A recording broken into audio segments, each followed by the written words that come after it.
शेतकरी मित्रांनो, आज आहे 5 ऑगस्ट. आज आपण बघणार आहोत 5 तारखेपासून ते 9 ऑगस्टपर्यंत राज्यामध्ये हवामान कसं राहणार आहे या संदर्भाची माहिती आणि 10 ऑगस्टपासून राज्यामध्ये मोठा बदल होणार आहे या संदर्भाची देखील सविस्तर माहिती. तेव्हा आपण व्हिडिओ शेवटपर्यंत नक्की बघा. सुरुवातीला जर आपण बघितलं तर हवेची चक्रागती तामिळनाडूच्या आसपास आहे.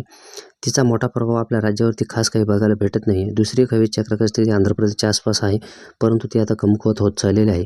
परंतु या दोन्ही सिस्टीमने मान्सून ट्रफला चांगल्यापैकी बळकटी दिल्यामुळे आता राज्यामध्ये जर बघितलं आपण काही प्रमाणामध्ये बदल होईल. मात्र उत्तरेकडील जे राज्य आहे ज्यामध्ये आपल्याला मध्य प्रदेश असेल, राजस्थान, उत्तर प्रदेशच्या आसपास कमी दाबाचा पट्टा सक्रिय होण्याची शक्यता जास्तीत जास्त आहे.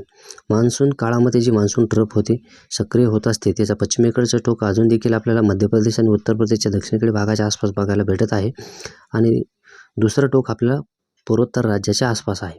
त्यामुळे राज्यावरती याचा मोठा प्रभाव होणार नाही. मात्र जो कमी दाबाचा पट्टा या पश्चिमेकडील टोकाच्या आसपास सक्रिय होईल त्यामुळे मध्य प्रदेश, राजस्थान असेल, दिल्ली, उत्तर प्रदेशपर्यंत चांगल्यापैकी पाऊस सक्रिय होईल. यासह विदर्भाच्या देखील काही भागामध्ये सक्रिय होण्याचा अंदाज आहे. मात्र ही परिस्थिती जास्त दिवस चालणार नाही. हा कमी दाबाचा पट्टा लवकरच विरून जाईल आणि मान्सून ट्रफ जे असेल ते फुटहिल्सकडे जाण्याची जास्तीत जास्त शक्यता 9 तारखेपासून आहे आणि 9 तारखेपासून बऱ्याचशा ठिकाणी आपल्याला राज्यामध्ये पावसाचा जोर कमी झालेला बघायला मिळेल. यासह 10 तारखेपासून देशातील बहुतांश भागामध्ये चांगल्यापैकी कडक ऊन असं आपल्याला बघायला भेटणार आहे, जे शेतकऱ्यांना देखील अपेक्षित आहे. शेतकरी देखील बघत आहे की हे सध्या फक्त रिमझिम पाऊस किंवा ढगाळलेलं हवामान आहे. पिकांना देखील सूर्यप्रकाशाची गरज आहे. शेतकऱ्यांना देखील असं वाटतं कडक ऊन पडायला पाहिजे, तर ते 9-10 तारखेपासून पडेल.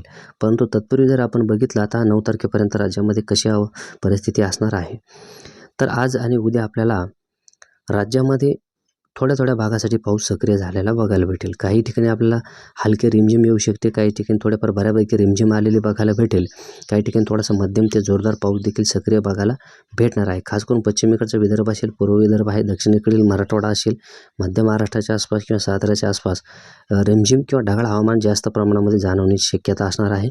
थोड्या वेळासाठी मध्यम पाऊस देखील या ठिकाणी येऊ शकतो.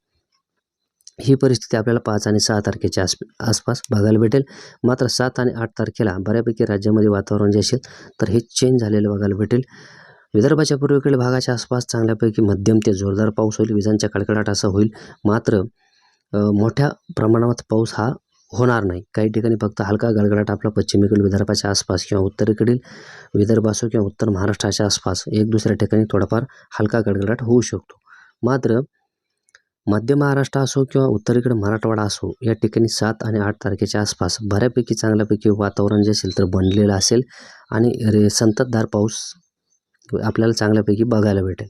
यामधून मोठा पाऊस जरी नाही झाला परंतु हलक्या पावसाची जास्तीत जास्त शक्यता आहे आणि मध्यम ते जोरदार थोड्या वेळासाठी किंवा काही काळासाठी या ठिकाणी चालू शकतो. त्यामुळे या ठिकाणी पावसाचं वातावरण किंवा जी सध्याची स्थिती आहे यामध्ये नक्कीच या ठिकाणी फरक पडणार आहे. दक्षिणेकडे जर बघितलं आपण 7 ते 8 तारखेची परिस्थिती, तर या ठिकाणी देखील अशाच प्रकारची पावसाची शक्यता आहे. मात्र थोडासा जोर कमी होईल, कारण की तो जो कमी दाबाचा पट्टा असेल तर तो उत्तरेकडे असल्यामुळे याचा प्रभाव उत्तर महाराष्ट्र किंवा उत्तर विदर्भाच्या आसपास आणि पूर्वेकडील विदर्भाच्या आसपास बघायला भेटेल.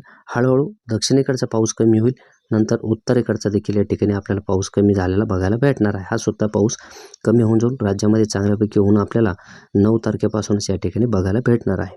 आपण संपूर्ण व्हिडिओ बघितला, व्यवस्थित प्रकारे समजून घेतला, त्याबद्दल तुमचे मनापासून धन्यवाद. अजून एक विनंती करतो की सर्व शेतकरी बांधवांनी व्हिडिओ बघितल्यानंतर या ठिकाणी व्हिडिओला लाईक करत चला. धन्यवाद.